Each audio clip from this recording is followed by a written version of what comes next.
नमस्ते प्रणाम। हम भाई बबलू, आप देख रहे हैं बबलू भोजपुरी। और देख, खेसारी लाल यादव का एक डांस मूवी था, उसका ट्रेलर 15 तारीख को जारी करने का व्यवस्था किए, मतलब किए थे कि 15 तारीख को जो है टीजर टीजर तो रिलीज हो गया, ट्रेलर रिलीज करने का जारी कर रहा था। लेकिन 15 तारीख को खेसारी लाल यादव का ट्रेलर जो है डांस मूवी का नहीं रिलीज होगा किसी कारण से भाई साहब, क्योंकि गाना बहुत ज़बरदस्त है, गाना ही हिट हो गया। इसी की वजह से थोड़ा मैनेजमेंट में चेंज हो गया।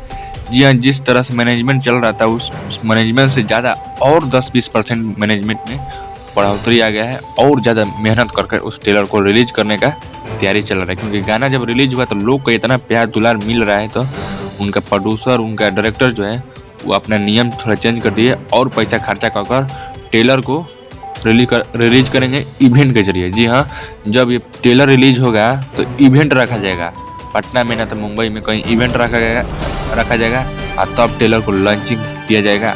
तब उसके बाद जो है फिल्म का अनाउंसमेंट किया जाएगा कि कब आखिर फिल्म आ रहा है। और ट्रेलर का जो है डेट 15 तारीख को अनाउंसमेंट कर दिया जाएगा कि कब ट्रेलर आ रहा है। चलिए मिल जाएगा कुछ अपडेट लेगा।